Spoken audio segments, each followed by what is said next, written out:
The first threat Barry Zito had to deal with was in the second tonight. He had a 1-2-3 first inning, a leadoff Anderson single, a one-out single by Erstad. But in that second inning, Zito came back to pop up both Quinlan and Molina and quiet any threat there. In the third, Adam Kennedy led off with a single. And with David Eckstein at the plate, the Angels like to do some running. They did, but the A's had the answer. Runner going. Here's the pitch. Swung on, bounced up the middle. Crosby's got it. Flipped second. They get the out there and over to first for a double play. And even with Kennedy going, the A's get a 6-4-3 double play. Zito out of the slide step, and so Kennedy didn't get a great break off of first, and alertly Crosby, realizing he had time, flipped to second to Scudero, and the A's get a 6-4-3. Intent on making contact on the hit and run, Eckstein hit that pitch almost on the ground. It was inches above the dirt. And a great job in the middle on the turn by Scudero, because Kennedy was right at his ankles. And Scudero got something going for the A's with one out in the third, beating out a hit to deep short where Eckstein's throw was not quite in time to get him. And an alert Mark Kotze saw they were playing deep at third base and took advantage of that. Lackey comes set, checks. Here's the pitch. Kotze drops the bunt toward third. A beauty. Down to get a bare hand. Quinlan. Here's the throw. And not in time. And Kotze has a bunt single. Quinlan was shaded over toward the hole. And Kotze, no doubt noticing that, dropped a perfect bunt. Quinlan, the third baseman, made a fine play charging with a bare hand pickup. And so now the A's have two infield singles as Scudero goes to second, and the Athletics have first and second with one away. And Mark McLemore coming up. And the A's quickly got a payoff out of that. Quinlan edge of the grass at third. McLemore ground ball to the hole. Base hit right field. Scudero rounding third. Up with the ball is Guerrero. He's going to throw to third. The throw and the tag, and out at third is Kotze as Scudero scores on a base hit to right by McLemore. That's the second out of this bottom of the third, but the A's take a 1-0 lead. In the A's fourth inning, Jermaine Dye and Durazo put back-to-back singles together to start the inning, and after Crosby had fouled out on a very good defensive play, by the way, by Erstad, Adam Melhuse singled to right field, but the A's runners could only move up a notch because it was a ball that might have been caught by Kennedy, a line drive just over his outstretched reach, so the bases were loaded when Eric Burns came to the plate. And now Lackey reading Benji Molina. And here's the 2-1 delivery, swung on, driven to right center. Guerrero going over the alley is there to make the catch. And now he bobbles the ball, but he had it long enough, and so Dye tags at third and scores. And Durazo goes from second to third. Holding at first is Melhuse.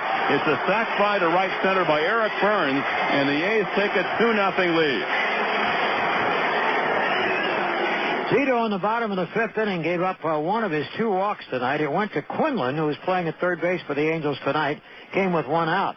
Benji Molina then flied softly to left field, and so it was only Adam Kennedy preventing Zito from getting out of the inning unscathed. And Kennedy had the answer for one of Zito's pitches. And he swings and drives it to right. That's a deep shot, and that is gone, a home run. Adam Kennedy got that uppercut swing just where he needed it to be, homering into the seats in right field. And just like that, we have a tie game. The walk to Quinlan and the two-out homer by Kennedy, his fifth of the year. Zito then got very quickly back to work. He retired 7 of the last 8 he faced through the 7th inning, keeping the Angels at just 2 runs. Lackey, meantime, saw his pitch count building up near the 100 mark and left after 6. In the 6th, the A's threatened to take the lead back when Durazo and Crosby got aboard on a single and a walk with 1 out, but Melhuse and Burns hit fly ball outs. And when the Angels came up in the 7th and Zito put them down with just a walk, the A's came up in the bottom of the 7th against reliever Scott Shields. Shields, of course, was the victim of Dye's 2-run homer in Anaheim last Thursday down south. and that 2-run homer beat Shields and gave Mark Mulder the victory in a 2-1 ball game.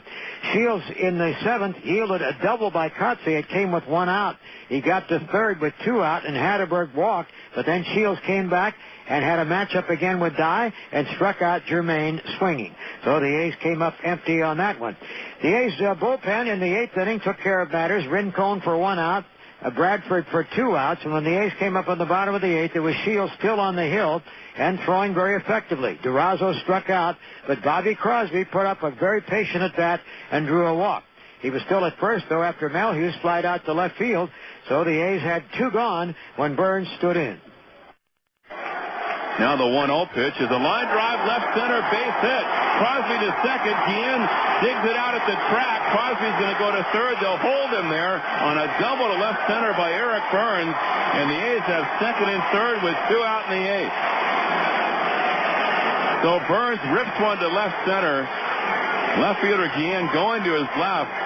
Cut the ball off at the base of the track. And so Crosby winds up at third. And now the A's and Angels tied at 2 in the 8th inning. And Marco Scutaro coming up. And it worked to a count of 1-1 when the decisive moment came. Right-hander, third base side of the slab. And here's the 1-1 to Scutaro. Swung on a bloop over first down the right field line. Base hit. Crosby scores. Burns scores. Scutaro delivers. Little blooping shot to right down the line. And the A's have taken a 4-2 lead.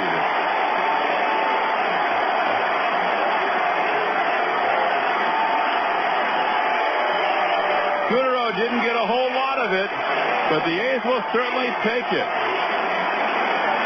His second hit tonight, the A's 10th of the evening, 4-2 Athletics in the 8th.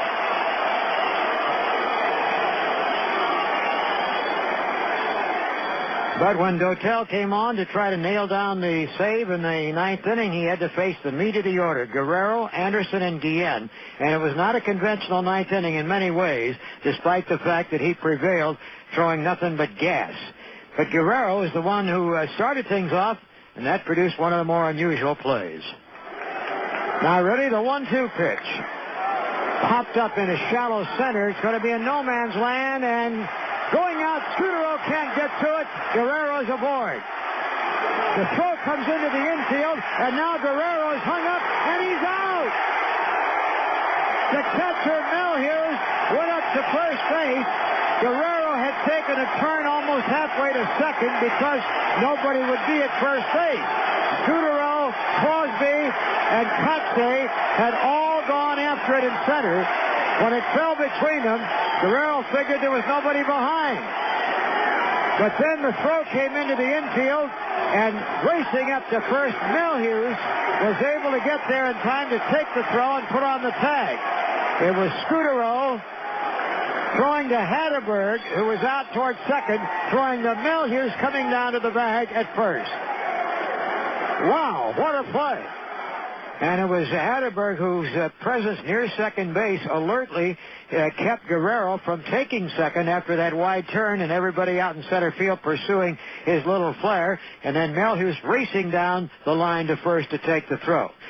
Well, a big sigh of relief. Garrett Anderson came to the plate then, had a little contentious at bat because of a check swing decision by the third base umpire Mike Winters that ruled that it was a strike, and in the end Anderson struck out, but the pitch was in the dirt, a nasty breaking ball. It bounced away. He wound up at first base.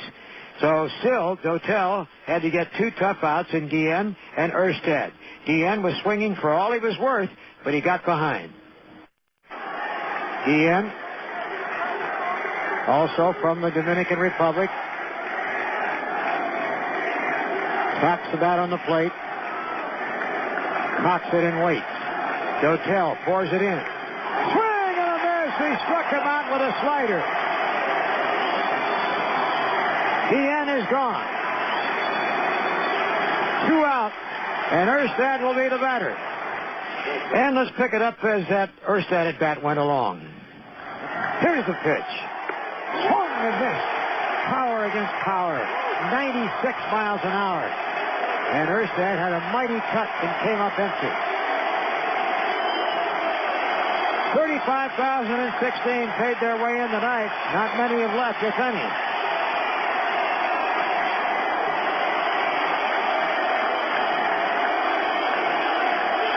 Dotel is ready. Looks at Anderson at second and deals.